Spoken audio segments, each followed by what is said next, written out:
बिस्मिल्लाहिर्रहमानिर्रहीम। अच्छे और सच्चे वाकयात सुनने के लिए हमारे YouTube चैनल को सब्सक्राइब करें। अबरहा बादशाह की मौत का दर्दनाक वाकया।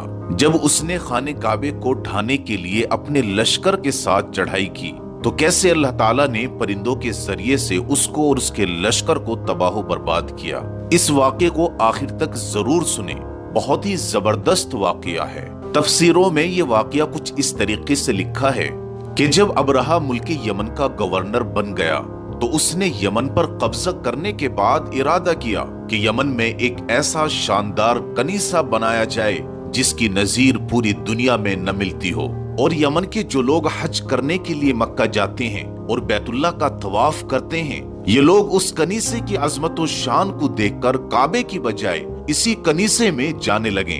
उसने इस कनीसे को इतना आली शान और ऊंचा बनवाया कि नीचे खड़ा आदमी उसकी बुलंदी पर नजर नहीं डाल सकता था, और उसको सोने चांदी और जवाहरात से जड़वाया और पूरे मुल्क में ऐलान करा दिया कि अब यमन से कोई मक्का हज करने के लिए नहीं जाएगा बल्कि इसी कनीसा में आकर इबादत करेगा। अरब में अगरचे बुत परस्ती गालिब थी मगर काबे की अजमत और मोहब्बत आज भी उनके दिलों में मौजूद थी। इसलिए अरब के 3 कबीले अदनान, कहतान और कुरैश में गम गुस्से की लहर दौड़ गई और एक शख्स ने अबरहा के इस कनीसे में जाकर पाखाना कर दिया। अबरहा को जब इस बात की खबर हुई और बतलाया गया कि अरब के किसी कुरैशी ने ये काम किया है तो उसने कसम खाई कि मैं इनके काबे की ईंट से ईंट बजा कर रहूंगा।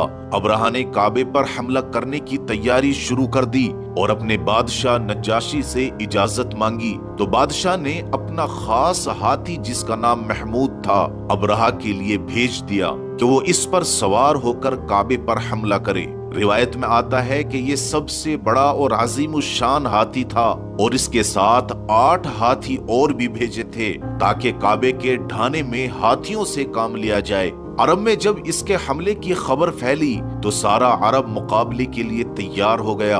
यमन के अरबों में एक शख्स जू नफर नामी था, वो अपने साथ अरब लोगों को लेकर मुकाबले के लिए तैयार हो गया, लेकिन ये मुकाबले में कामयाब न हो सका और अबरहा ने इनको शिकस्त दे दी और जू नफर को कैद कर लिया गया। इसके बाद जब वो कबीले खसअम के मकाम पर पहुंचा तो इस कबीले के सरदार नुफैल बिन हबीब ने पूरे कबीले के साथ अबरहा का मुकाबला किया, मगर अबरहा के लश्कर ने इनको भी शिकस्त दे दी और नुफैल बिन हबीब को भी कैद कर लिया।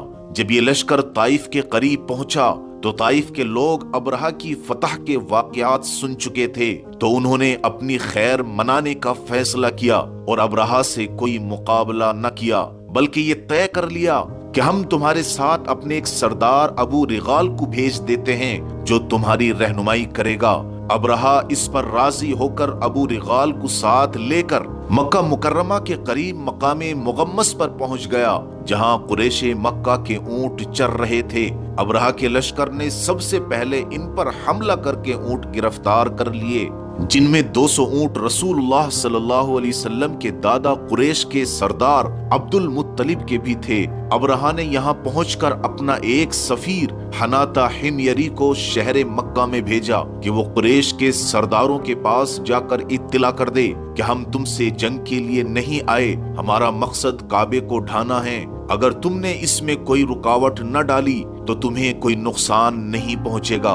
हनाता जब मक्का में दाखिल हुआ तो सबने इसको हुजूर सल्लल्लाहु अलैहि वसल्लम के दादा अब्दुल मुत्तलिब का पता दिया कि वो कुरैश के सबसे बड़े सरदार हैं। हनाता सफीर ने अब्दुल मुत्तलिब से गुफ्तगू की और अबरहा का पैगाम पहुंचा दिया तो अब्दुल मुत्तलिब ने ये जवाब दिया कि हम भी अबरहा से जंग का कोई इरादा नहीं रखते, न हमारे पास इतनी ताकत है कि उसका मुकाबला कर सकें। अलबत्ता मैं ये बता देना चाहता हूँ कि ये अल्लाह का घर है और उसके खलील इब्राहिम अलैहिस्सलाम का बनाया हुआ है, वो खुद इसकी हिफाजत करेगा।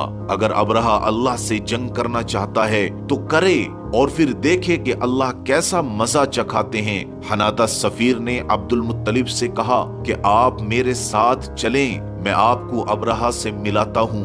अबरहा ने जब अब्दुल मुत्तलिब को देखा कि बड़े बावकार और रौबदार आदमी हैं, तो उनको देखकर अपने तख्त से नीचे उतर कर बैठ गया और अब्दुल मुत्तलिब को अपने बराबर बिठा लिया और अपने तर्जमान से कहा कि अब्दुल मुत्तलिब से पूछिए कि वो किस गरज से आए हैं। तो अब्दुल मुत्तलिब ने कहा कि मेरी गरज तो सिर्फ इतनी है कि मेरे ऊंट जो आपके लश्कर ने गिरफ्तार कर रखे हैं उनको छोड़ दें। तो अबरहा ने तर्जुमान के जरिए अब्दुल मुत्तलिब से कहा कि जब मैंने आपको देखा तो मेरे दिल में आपकी बड़ी इज्जत व वक़्त पैदा हुई, मगर आपकी गुफ्तगू ने उसको बिल्कुल खत्म कर दिया कि आप मुझसे सिर्फ अपने 200 ऊंट की बात कर रहे हैं, जबकि आप जानते हैं कि मैं आपका काबा जो आपका दीन है उसको ढाने के लिए आया हूँ, उसके बारे में तो आपने कोई गुफ्तगू नहीं की। तो अब्दुल मुत्तलिब ने जवाब दिया कि मैं तो सिर्फ अपने ऊंटों का मालिक हूँ, इसीलिए मुझे इनकी फिक्र हुई,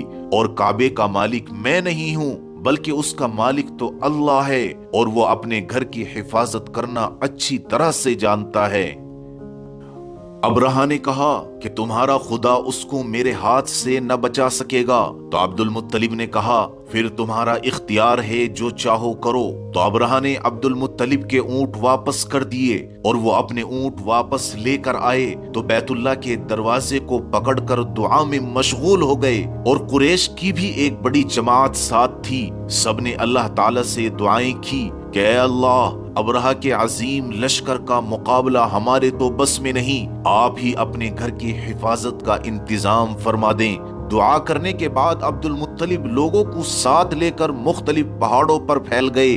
उनको ये यकीन था कि अबरहा के लश्कर पर अल्लाह ताला का अजाब आएगा। सुबह हुई तो अबरहा ने बैतुल्लाह पर चढ़ाई की तैयारी शुरू कर दी और अपने हाथी महमूद को आगे चलने के लिए तैयार किया। नुफेल बिन हबीब, जिनको रास्ते में अबरहा ने गिरफ्तार कर लिया था, इस वक्त वो आगे बढ़े और हाथी का कान पकड़कर कहने लगे कि तू जहां से आया था वहीं वापस लौट जा, क्योंकि तू अल्लाह के महफूज शहर में है। ये कहकर उसका कान छोड़ दिया।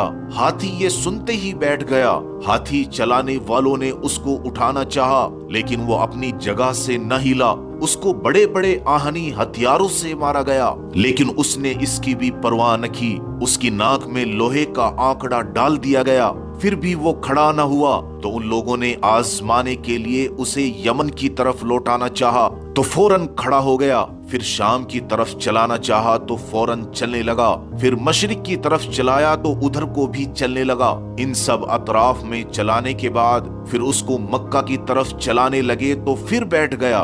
ये हाथी को मक्के की तरफ चलाने में लगे हुए थे कि अचानक दरिया की तरफ से परिंदों की कतारें आती दिखाई दी, जिनमें से हर एक के पास चने के बराबर 3 कंकरियां मौजूद थीं, एक चोंच में और 2 पंजों में। और ये परिंदे अजीब तरह के थे जो इससे पहले कभी नहीं देखे गए थे, जो बदन में कबूतर से भी छोटे थे और इनके पंजे सुर्ख रंग के थे। जब ये आए तो अबरहा के लश्कर पर छा गए और अबरहा के लश्कर को चारों तरफ से बादल की तरह घेर लिया, और वो कंकरे जो हर एक के पास थी उनको अबरहा के लश्कर पर बरसाना शुरू कर दिया। हर एक कंकर ने वो काम किया जो बंदूक की गोली भी नहीं कर सकती थी, कि जिस पर गिरती उसके बदन को चीरती हुई जमीन में घुस जाती थी।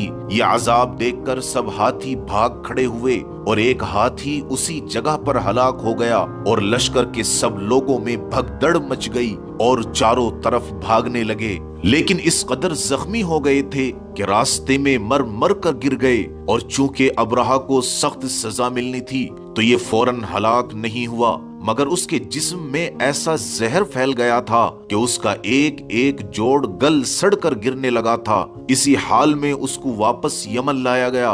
दारुल हुकूमत पहुंचते पहुंचते उसका सारा बदन टुकड़े टुकड़े होकर बह गया था। आखिरकार दारुल हुकूमत पहुंचकर वो भी जहन्नम रसीद हो गया और जलील तरीन मौत मारा गया। अबरहा का महमूद हाथी और उसके साथ 2 लोग मक्का मुकर्रमा में ही रह गए थे, लेकिन वो दोनों अंधे अपाहिज हो चुके थे। حضرت عائشہ رضی اللہ تعالی عنہا فرماتی ہیں کہ میں نے ان دونوں کو اس حال میں دیکھا ہے کہ اندھے اور اپاہج تھے۔ اصحاب فیل کے اس عجیب و غریب واقعے نے پورے عرب کے دلوں میں قبیلہ قریش کی عظمت بڑھا دی تھی اور سب ماننے لگے تھے کہ یہ لوگ اللہ والے ہیں۔ اور پھر اسی سال کچھ دنوں کے بعد سرکار دو عالم محبوب خدا جناب رسول اللہ صلی اللہ علیہ وسلم مکہ مکرمہ میں پیدا ہوئے۔